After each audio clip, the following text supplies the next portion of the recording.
There's a million programs out there saying, eat this, don't eat this, follow this point system, eat these frozen meals, drink these shakes, but no one is teaching why they're working. No one's teaching nutrition as a skill that just like you can invest a few days to learn to ride a bike or a few weeks to learn to knit, we can approach nutrition that way. It's teaching a man or a woman to fish instead of just handing them a fish. Are you done with being that pregnant or postpartum mom in the gym who is always stuck on the sidelines feeling horrible, saying, "How come no one ever told me this?" Are you ready to finally say no to a mom life filled with excess weight, injury, overwhelm, and fatigue? Then help is here. Welcome to the Strong Moms Fitness Podcast, where we dive deep into the information you need to be the strongest woman in and out of the gym, even if you are a mom. If you are done going through your pregnancy or postpartum fitness journey clueless and unprepared, if you are ready to commit and say yes to being that badass fit mom who is shredded and stronger than before the baby, well, listen up. Because this is where we talk about all of the things your doctor or trainer never told you about, so that you can achieve the body you want and take your athletic strength and performance to the next level. Get ready, because here's your host, Daisy Bravo. Today, I'm excited to have Rachel Freiman on the show. I brought her on to chat with us because she is the guru for just about anything fitness, nutrition, and helping women let go of those negative thoughts that often hold us back. I really wanted to bring Rachel on to share her expertise when it comes to fitness, its role in working out, and also in weight loss. In the last year or so, I really started to focus more on macros. I've always been sort of an intuitive eater, but I really love my sweets and chocolate. Now, aside from my high intensity training workouts, last year my workouts actually consisted mostly of things like uphill mountain biking and uphill skinning, which, for those of you who don't know, is when you use skis to hike up a mountain, which sometimes I would accumulate about 2,000 feet in a session. And I was burning mad calories, eating like a 17-year-old football player. And I wondered why I still had this insane thigh rub going on. And I knew from that point I really wasn't the best intuitive eater that I thought I was, and I needed to try something new. So back in December, I really started to focus on macro counting and putting into consideration what I actually burn in a day and how many calories from protein, fat, and carbs that I needed to get me the results that I was hoping for.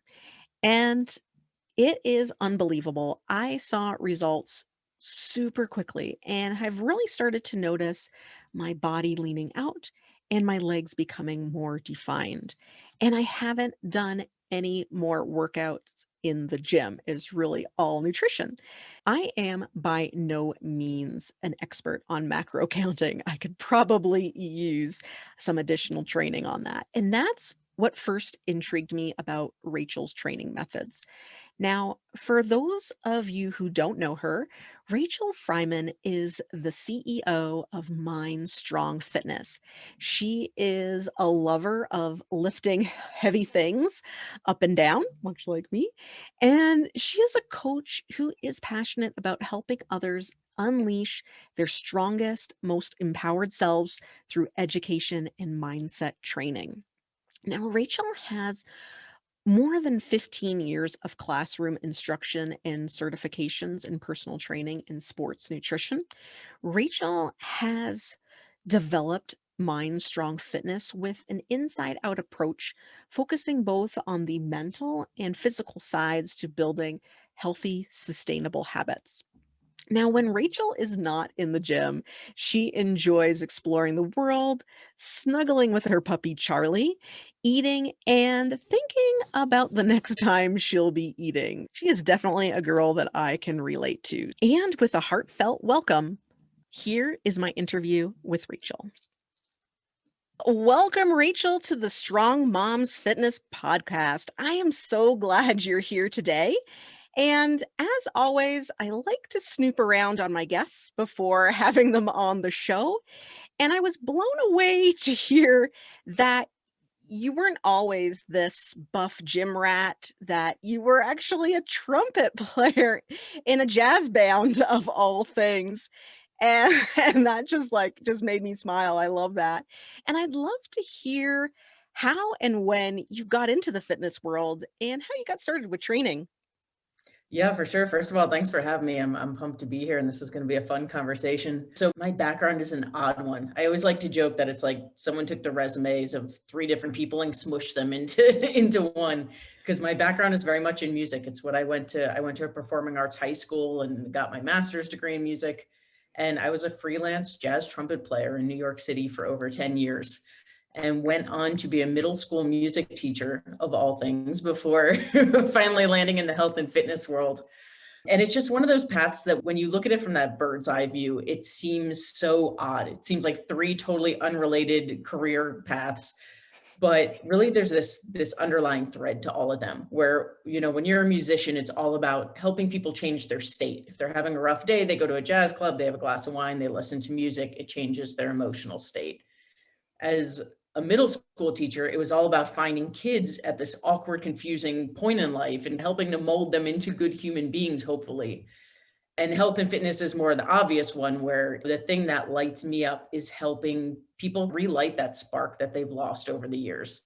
So despite my odd background and how on paper it seems to be this mishmash, there really is this interwoven thread of just helping people live their best life and become the best version of themselves. And I truly believe that everything in my past kind of led me to finding what I was meant to do, which is my company becoming Mind Strong Fitness. Cool. I love that. That's so fun. It's so neat to hear the journey because there's always something that creates like a little tipping point and changes trajectory, especially with fitness. A lot of trainers end up doing it a little bit later on, like maybe a second career. I really love to hear these stories. So I appreciate you For sure. sharing that with me. That was really cool. Yeah, and I And think I always say that I never identify as a trainer. Like when someone asks what I do for a living, to me, my teaching career was such a big part of who I am that I think that's where I found what I was doing differently in the health and fitness world is that for me, it's not about making people do burpees till they're throwing up, right? It's about the education piece and cool. let me teach you nutrition as a learnable skill. And that comes from my years in the classroom, where at my core, I want people to understand that these are skills they can learn and they only need me once to teach it to them. And then it's something they have for the rest of their lives. So again, it's one of those things where whatever journey you're on is pushing you towards where you're meant to be and just raising you up to the best level of that version, I think. Yeah, that's pretty neat. I love that. So it's like teaching a man to fish. That whole Exactly. Yep. you really are an educator at heart, and you can feel that come through just talking to you. I've been following you online, and what stood out to me the most, I love your presence. You're super real. I don't think I found one airbrushed photo. I don't think that there was a push-up bra or overly primped or I don't think there was any bikini photos that No, no bikini photos on my page. and I love that because that's what I'm all about here. I get annoyed with the way social media has become, especially in the fitness world. So I really love that you bring this real, unfiltered reality, health, fitness, and in social media. So you won my heart right off the bat. And what also intrigued me about you is that you're not this over caffeinated trainer who's yelling and screaming. You don't have these sadistic training methods. And your approach seems to be more from the inside out. I want you to chat a little bit more about your philosophies when it comes to working from the inside out and where did that come from? Yeah, first of all, I love the term over caffeinated trainer. That's so spot on for what's out in the field. And it's funny, I started Mind Strong Fitness back when I was a middle school teacher. And I really struggled with whether or not to start a company because my thought process was there are so many trainers in the world. There are so many programs out there. There's so many systems. The world does not need another personal trainer. But To your point about the inside out, I saw these two massive gaps in the industry.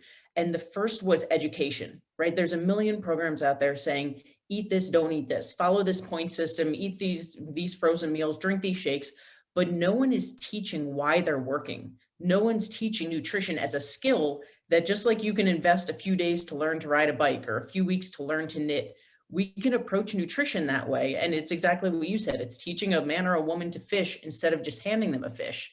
And the teacher in me, the educator in me, when I learned nutrition that way as a skill, I wanted to shout it from the rooftops and be like, wait a second, this is something you can learn. You don't need to shovel $120 a month into some shake system that you're now reliant on if you want to keep seeing results. Like, give me 8 weeks of your life and I'll teach you this as a skill, and then you have it for the rest of your life. And the other piece that was missing, which can sound very rainbows and glitters and unicorns, but is the mindset piece. And I'm a very logical person. I'm very fact-based. So for me, when I first started doing this stuff and started really jumping into what holds people back, I was really determined to find a way where it didn't sound like pump you up, feel good fluff, right? Like, I don't want people sitting in front of the mirrors just repeating mantras for no reason. And what it really comes down to is neuroscience, that when we've been repeating these stories our entire lives of, I've tried everything and nothing's lasted, my whole family's overweight, I'm destined to be, these become literal neural connections in our brains, that these thoughts just ruminate on repeat, and our brain is literally wired to believe them. And it goes back to, there's that old cliche that 70% of lottery winners blow their earnings within 5 years. And there's a reason statistics like that exist, because if your outer world and your inner world cannot coexist if they're not aligned. So if you're sitting here playing these old beliefs on repeat, and then you're making these physical changes or trying to, at some point you're going to self-sabotage. And that's why so many of us have experienced that, where we take one step forward, we take 3 steps back, because we have to take a moment to address not the mantras in front of the mirror, but the literal wirings in our brain that are telling these stories, if we want the outside and inside to match. So ultimately I was like, you know what, I have to start this company. It's not a matter of if I even want to, or if it's just like, I have to start this because people need to see it's not their fault it hasn't lasted. They've been missing the education piece. They've been missing the mindset piece. And that's really where Mind Strong Fitness came to be, and where the name of the company came to be. That's cool. I really like that, you being a middle school teacher by trade and by training. I'm curious because I went through the public school system. The version of health that they teach throughout schools, it's almost like a financial training. It's almost like we almost miss a few foundational courses that we need to A learn. lot of foundational Yeah. courses. So had you made any attempt to help your middle school students, or maybe try and get curriculum to change so that, why are we struggling at this when we're 30 and 40 and 50? Shouldn't we start learning this when we're younger? Is that like a soapbox for you? Or is Yeah, I mean, it totally is. And it goes both ways. So to your point, yes, absolutely. I taught middle school music, but I used to do a before school program for my kids called Empower. And we used to do workouts in the morning. We would talk about nutrition labels. I would teach them how to read nutrition labels, because most of them didn't know, because their parents didn't know. And you're absolutely right. And this is something that now I work with adults, but one of the biggest conversations that we continuously have, because I work with a lot of teachers, I work with a lot of moms, and the conversation is, we all know kids are sponges. And when I used to see these 11-year-old girls saying, oh, I had a piece of pizza today, I feel so fat, right? They're repeating something that was modeled for them. And that's not a knock to the parents, but the whole point, when I talk about learning nutrition as a skill, the biggest thing that mindset shift does is it heals your relationship with food. You stop viewing foods as good or bad, as allowed or not allowed. And yes, that will change your life personally. You'll lose the weight, you'll have more energy. But to me, as a former teacher, the biggest thing that's going to do is that's what's going to trickle down. Because now when your daughter sees you having a piece of pizza and being like, yeah, I fit this into my nutrition plan, I'm still losing weight. And this pizza might not be the most nutritious choice, but it's not a bad food.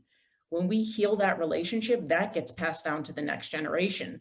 And when we talk about it like a revolution in the health and fitness world, that's where it starts with. It's like anything else. It's like mindset work. It's like healing your relationship. When you take that step towards your relationship with nutrition, that's how we start this revolution where kids start to view it differently. Awesome. I like that. So We're at the end of February as we're recording this. January was not too far away. Everyone made their New Year's resolutions, and I'm sure most people that made some sort of resolution or some pact with themselves that they're going to eat better, exercise more frequently. I'm sure most of them are done. They're already We come passed and that gone. window, yeah. Now, is there a mind strong approach to helping us to follow through more with intentions and goals and something that we thought might is going to be a new priority for us? Is there a way that we can reframe this with a mind strong perspective? Absolutely. So when people come up to me and say, if there's one piece of advice you can give, what is it? And that piece of advice is always the same one. And it is probably the single most unusual piece of advice that you'd expect from a coach. And it's usually that you're trying to do too much.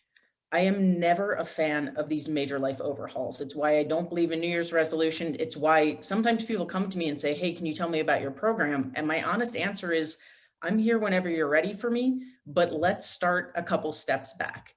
And here's why. Most diets, most fitness plans out there go completely against human nature, right? Our bodies are creatures of comfort. We are literally designed to avoid pain and seek pleasure. So anytime you try to do something that's new, that's scary, that's not within your little database of experiences, your body is going to push against it. So when we wake up and we say, okay, here we go, it's January 1st, I'm going to quote unquote eat clean 6 days a week. I'm going to go to the gym 5 days a week. I'm going to stop eating fast food. It's all these changes at once. Our body is now freaking out. So even if you have the willpower of a Navy SEAL, you might stick with that for a month, 2 months, maybe 3 months. But at some point, it's just too much change and too much overload, and you're trying to push a boulder up a hill. And the reality is, not only is that not going to be sustainable, it's not necessary. Because we are pleasure seeking creatures, all we need to do is take a baby step. So I like to do an experiment with my clients, with my people in my Facebook group, where we feel into, and this is where the weird advice comes in, what is the bare minimum that feels attainable for me? And the second you think of that bare minimum, your mind's going to tell you why it's not enough and why you should. And no, the instructions to this exercise are, what is the bare minimum? And you repeat it over and over and over again, and you throw yourself an internal party when you do it. Because what's going to happen then is our brain and our body's going to go, holy cow, that felt really good. What else can I do? What else can I do? And when you let this momentum gain naturally, organically, instead of trying to force it, now it's like a snowball going down a hill instead of that boulder that you're pushing up.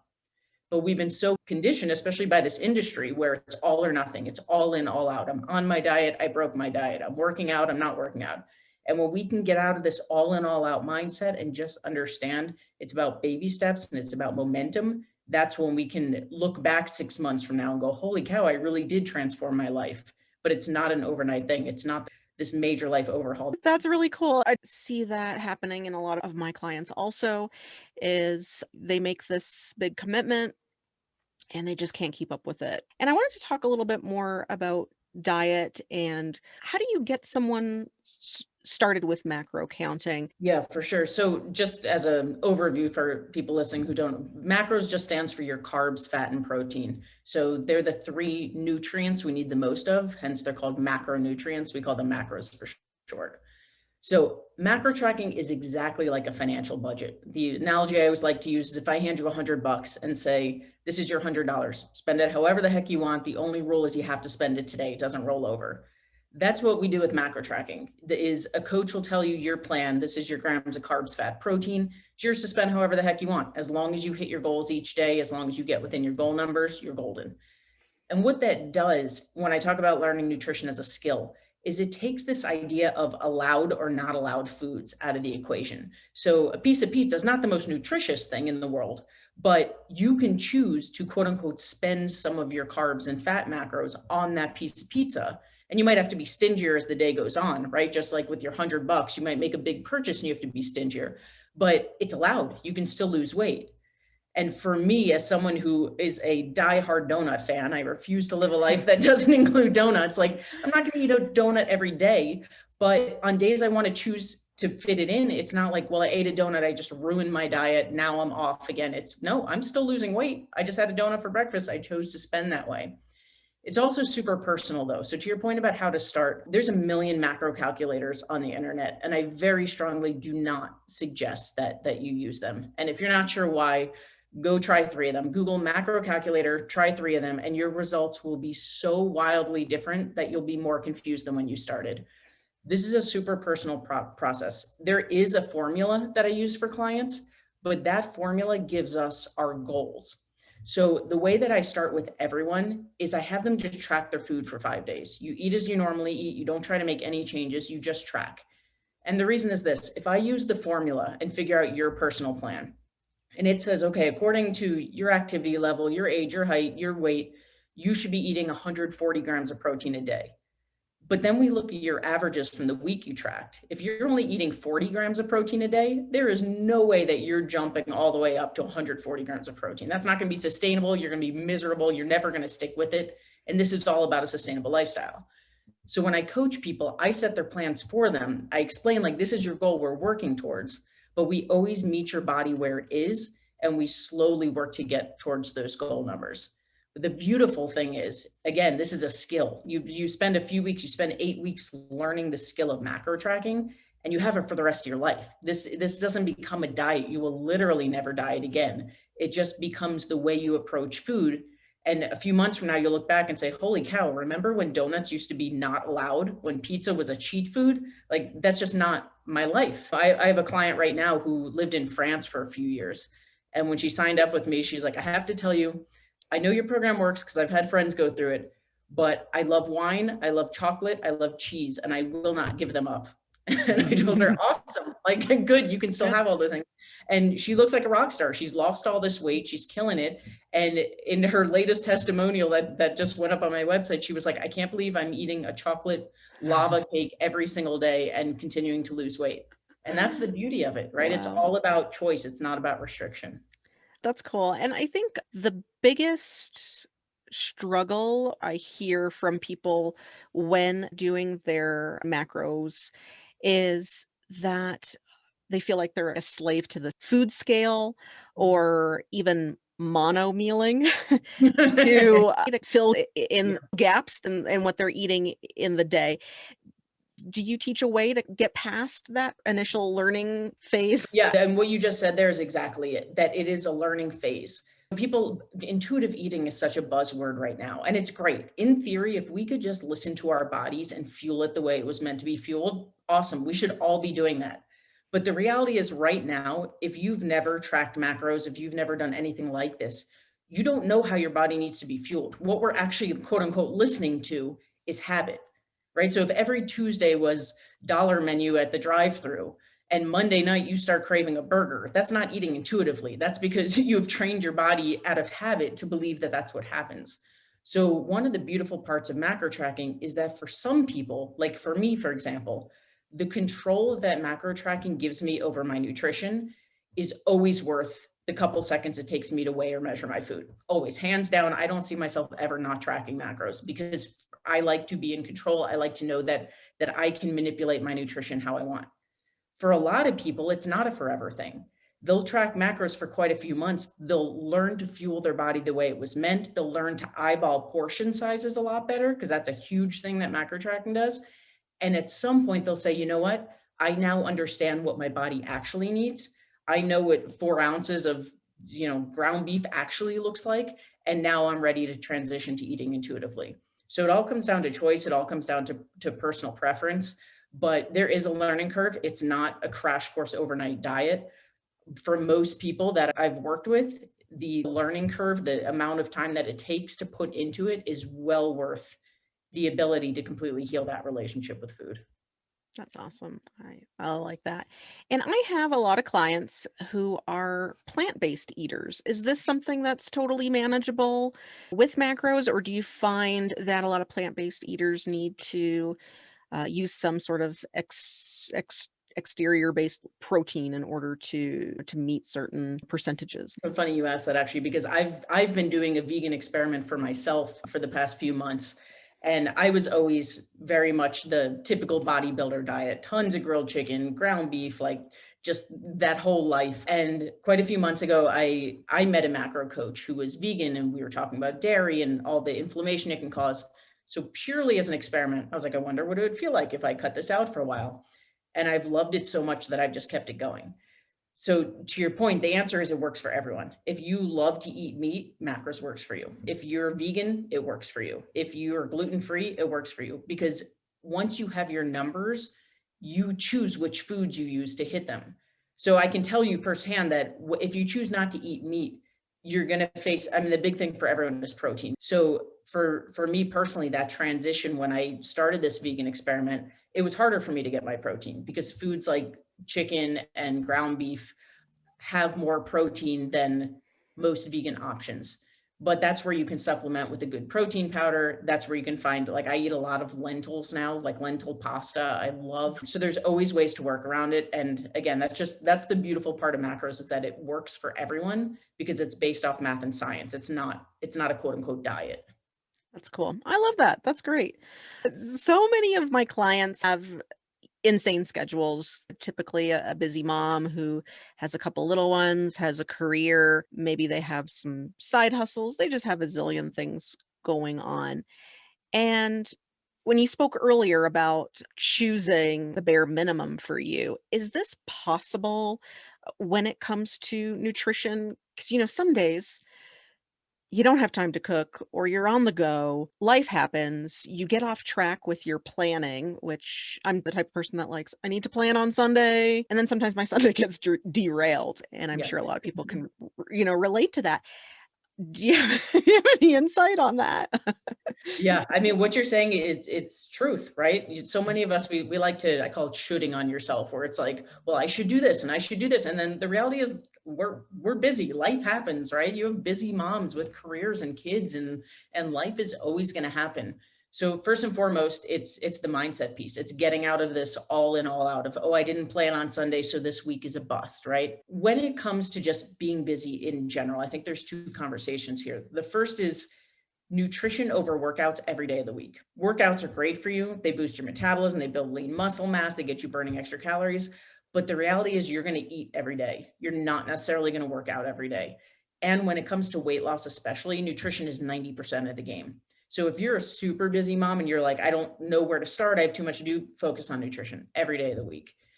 From there, yeah, I mean, prepping is always going to help make the process easier. If you can spend an hour on a Sunday or whatever day works for you getting your food prep for the week, it's going to help you. But again, it's just like that financial budget where, if you know what your spending budget is for the week, it's going to help you set up for a plan, right? It's going to help you make a list of your bills and see how much you have left over to spend. But if you have a week where you don't have time to get set up like that, it doesn't mean it's a bust. It just means you're going to be juggling a little more that week. It means if you do some grab and go from the supermarket, cool, you track it in your app. And then when you get home that night, you might just be, I call it the nerdy game of Tetris. You might be figuring out what foods for dinner fit in a little more. So meal prep is a conversation I have endlessly with my clients, and it's not something that you have to do. It's just something that makes this process easier. But to your point, we all have those weeks where it just doesn't happen. We have the best intentions and it doesn't happen, but that doesn't mean it's all in, all out. It just means you're going to have to regroup at some point in the week and do your best. I see a lot of people now. Most of my clientele are pregnant or postpartum. Are there, other considerations with macros, additional nutritional concerns? Can we use our macros not necessarily for weight loss per se, but maybe more to gear us to make sure that we're getting everything we need, as well as our baby, or if we're breastfeeding, to make sure we're getting all the nutrients? Yeah, macros are not just for weight loss. Macros are they can be adjusted for weight loss, which is the majority of the work that I do. However, what it's really about is making sure you're fueling your body properly, because your body is designed, and this is why that's a whole other tangent about low carb, no carb diets are complete BS, but your body is designed to run off a certain proportion of carbs, fat, and protein. So especially if you're about to get pregnant, if you are pregnant, if you just had a baby, Of course, you always want to consult your doctor and see if there's anything that they want to see you getting more or less of. But what macro tracking really is making sure you're fueling your body the way it was designed to be fueled. And there's no point in life that's more important than that, than leading up to, during, and after pregnancy. Absolutely. Well, that's really promising. I really like that it's not a diet and it's not excluding anything, which I find derails people from things like keto or, paleo or whatever the diet du jour Right, is exactly. you're cutting out things that, like donuts. Right. For example, why would you deprive yourself of that you could certainly try that for a month or two, but how at some point you're going to give into that that donut. Right. Someone's going to bring home a box of donuts, and you're not going to want to say no. And then what do you do with that? Do you end up beating yourself up because you ate that donut? So I really like how macros are flexible. You have an outline to work from, and yeah, it's very logistical, very scientific, very methodical. And I guess for us being kind of sciencey based, like type. Now, I wanted to shift our chat a little bit to more of your mindset work here. And I've got a lot of ladies that pregnant, postpartum, they're hating their bodies. They feel like they're losing their fit identity. They wake up in the morning and maybe they used to go to the gym for 2 hours in the morning and then they had to have a baby. Life is different. It's not the same. They're unable to go to CrossFit 7 days a week. They don't feel like the same person. How can we attack this from a mindset shift or perspective to help these women to reframe the perspective that they're facing at this moment, at this point? Yeah. This is one of the most important, not even points to health and fitness. If there's one thing that you can do for yourself in life in general, in my opinion, it's getting control of that inner monologue, that voice that talks to us all day long. And especially women. I mean, men do this too, but especially women, we beat ourselves up. We are not kind to ourselves. And part of that is biological, right? We have caveman brains whose only job is to keep us alive, and anything new means danger, means death, and tries to keep us in our comfort zone. But that little voice, that inner monologue that goes in our head all day long, if we don't train it, that thing is going to continue being a jerk to us. And that's the voice that when we look in the mirror, we say, oh my God, how did you let yourself get this way? Oh my God, like I can't even look at you, even your fat pants. So whatever your beat up of choices, that voice will continue to talk to us that way until you do the work. And it's actual work, right? I need to go to the gym if I want my muscles to grow, and I need to do the internal work if I want that voice to change. There's an exercise, my book, Becoming Mind Strong, came out last November. And one of my favorite chapters in that book is based around the best personal work that I think a human being can do. And it feels super hokey. It feels super rainbow and glitter and unicorns, but it's called Talk to Yourself Like a Kindergartner. And it's as cheesy as it sounds and as effective as, as I could possibly say. And it's very simply, you start by putting a red flag on that voice. And every time you hear that voice be a jerk to you, you just catch it. That's step one, is to just acknowledge what's going on. And you'll be shocked of how many times a day we're mean to ourselves. And then the second step, and this is where it gets super hokey, is you literally pause and take a breath and you reframe that thought. We're not sugarcoating it. We're not neglecting or denying that the reality exists, but we're reframing it in a way that you would actually talk to a child or your best friend or your younger self, whatever works for you. So I'll give you an example. Let's say you just had a kid and you walk by a mirror and your initial thought, no filter, brain wired, says, oh, I can't believe this is what you look like. You used to be so in shape. How'd you let this go? Okay. So step one is a little red flag. You acknowledge that you just said it. And that's awesome. Like you just caught it. That's step one to rewire your brain. Then you take a deep breath. And we're not sugarcoating it. We're not saying, no, I'm in perfect shape. No, I look the best I've ever looked, because that's not true right now. But what we do is we reframe. So it's like, you know what? You're right. Like, I don't feel good about how I look right now. I am carrying around an extra 20 pounds. It doesn't feel good. I don't like seeing myself this way. But you know what? I just had a freaking kid. Like, that's pretty amazing. My life is amazing right now. What one step can I take just so I feel like I have this momentum going? Doesn't mean I'm going to lose the weight overnight. Doesn't mean anything's going to change next time I walk by a mirror. But what one little step could I take just so I feel like I'm taking some momentum towards where I want to be? Well, I could go download Rachel's freebie about macro tracking. That's one step I could take today. Cool. I'm going to do that. And you know what? That's progress. And I feel good about that. And then you move on in your day. And you'll be amazed if you start flagging every harsh thought you have to yourself, you will be amazed how often they happen. But what's going to happen is 6 months from now, you're going to look back and you're going to be like, holy crap, like I'm not a jerk to myself anymore. I actually talk to, and you can actually do this now. When I hear women talk about how they beat themselves up, I feel it in my heart because I used to do that too. Most of us do it.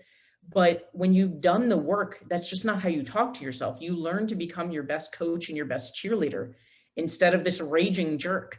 And it is some of the most transformative work you will ever do because it comes back to this idea that we're pleasure-seeking creatures. So beating yourself up is never going to be the answer to seeing results. None of us want to feel like that.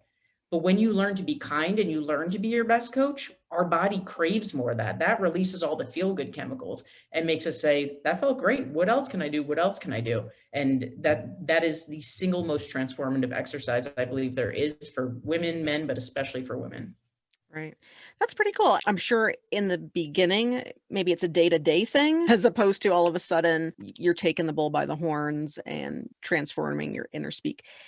Do you find that it gets easier? In the beginning, not only will you be shocked by how mean you are to yourself so often, but you're going to have, I mean, this is the nature of that inner monologue. It's going to tell you, this is so stupid. This is never going to work. Like, listen to, I don't want to stop right now and have that whole conversation with myself. I'm busy. It's going to throw every trick in the book at you of why you don't want to do it. And it comes down again to choice. You don't have to do it. You don't have to do it every time it happens, but the more you do it, it's just like going to the gym. It's just like tracking your food. The world's not going to end if you don't. No one's going to love you less. But when you make that choice to do it, you are making the choice to transform your life. And the more you do it, the more you're going to feel good. And the more that's going to give you momentum to keep it going. That's cool. I like that. And I also, in my mind, one of the personal things I do sometimes when I'm beating myself up and I say, I've said this about myself. Could I say this about someone else that I love? And putting that into that perspective, could I say this about my sister? Could I say this about my best friend? And it makes me, wow, why am I so mean to mean to myself? Why do I have such hatred for myself? And I couldn't say that to someone else. But I think as women, we're just so mean to ourselves. And I don't know where that began. So I really thank you for that. I want for you to have a moment to speak about your book, your podcast, your programs, whatever you have, because I know the ladies are going to want to eat all this stuff up that you've dropped for us today. Perfect. Thank you. Yeah. So my book came out last November. Super exciting. It was a year and a half in the making. Hit Amazon bestseller status overnight, which is still bonkers to say, but it's called, I'll filter the real title. There's a curse word in it. It's called Becoming Mind Strong: The Truth About Health, Fitness, and the BS That's Holding You Back. It's about 70% mindset, and then the last 30% really gets into macros. It teaches you how to figure out your plan, how to get the ball rolling. It's on Amazon if you just look up Becoming Mind Strong. My Facebook group is an incredible community of mostly women, just super supportive. If you look up Mind Strong Women on Facebook, you'll see us in there. My main website is mindstrongfitness.com. And I have a free macro cheat sheet. If we can link things in the notes comments, I'll send the link. It's a really good first step for you guys to just dive into this world of macros, read more about what it's about, how to get your toe in the water. And then Instagram is at Get Mind Strong. I do a lot of workout stuff on there as well.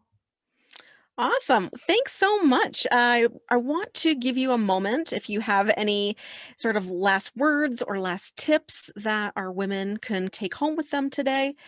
I'd love to hear that. I think the biggest thing that we all need to understand, to go back to this conversation about mindset and talking to ourselves like a kindergartner, there is this false belief when I talk to people about being nice to themselves, about being their best coach instead of being a jerk. The biggest pushback that I hear from people is, well, that's what makes me a go-getter, right? If I'm nice to myself, then I won't work as hard as I do. And I call complete BS on that. And this goes back to my teacher days. A game I like to play with my clients is think back to the favorite teacher you had growing up. And a common theme of most of them, they may have pushed you harder than any teacher you've ever had. They may have set the bar higher than any teacher you've ever had. But I have never once in all my years of playing this game with people had someone say, yeah, he was a real jerk to me. Like he was just a raging, like lunatic mean to me. Because that's not how our best teachers taught us. They set the bar high, but they helped us get there and they made us believe that we could achieve that. But somewhere along the lines, we came up with this belief that if we're nice to ourselves, if we're our biggest coach and cheerleader, we won't accomplish anything. And that's not how it works. All of this, whether we're talking about life, starting a business, relationships, health and fitness, all of this is about tapping into human nature. And human nature wants to feel good. So when we learn to celebrate our small successes, if your smallest baby step was a 20-minute walk 3 days a week, instead of doing what we default to of, well, that's not enough. I should do this. I should also be doing this. If instead we learn to celebrate that success, you know what? I set my goal 3 days a week and I freaking did it. I'm a rock star. That's how we keep this going, because that's when our brain and our body releases all those feel-good chemicals and says, wow, that felt great. What else can I do? What else can I do? And I feel like, especially in the health and fitness industry, everything is so flipped. Everything is so against human nature of this all or nothing, all in, all out, 6 days a week, whatever. And when we can start to understand that the more we can flow with human nature, the more apt we are to stick with this. That's how we transform our lives. And that starts first and foremost with how we talk to ourselves. That comes from the mindset piece. And then it trickles down into this baby steps and this idea of momentum and just continuing on. Awesome. Well, thank you. Mind-blowingly powerful. You dropped so many truth bombs, knowledge bombs. I also want to jump on the macro game now. So I'm going to check out everything that you have to offer. Like you said, the world does not need another personal trainer or fitness coach. You go above and beyond, all encompassing. And it seems like you practice from your heart. And you can see that in your results that you get for your clients. And it seems like you just have this amazing following. And it seems very rewarding that you're doing some very rewarding work. You should definitely be proud of what you've accomplished. So thank you again, Rachel, for joining me. I look forward to keeping in touch with you, and have a great day. Thank you. Thank you so much for joining me and Rachel today on the Strong Moms Fitness Podcast. I am sure you have learned a bunch, and I don't doubt it if you want to listen to this episode again. And also, if you want to check out all of Rachel's goodies, those are going to be in the show notes for you. Now, if you're a mom who is struggling with leakage, diastasis, prolapse, or if you're someone that wants to get back to the gym safely after baby without injury, check out my website, strongmomsfitness.com/programs.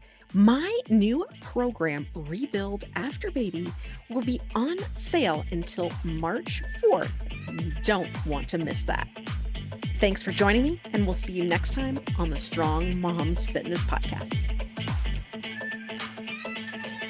Thanks for tuning in, and we look forward to seeing you next time on the Strong Moms Fitness Podcast. Now remember, go subscribe so that you are the first to know as soon as new episodes drop. Also, be sure you don't miss out on your chance to win a free program of your choice from Strong Moms Fitness. All you have to do is leave a 5-star review. Screenshot it before you submit and send it to Daisy at strongmomsfitness.com. Your review helps other people find our show. And as a thank you, once a month we choose the review that makes us all warm and tingly inside and award that lucky lady a free program of their choice. So do it now. It could be you. See you next time, you badass mom, you.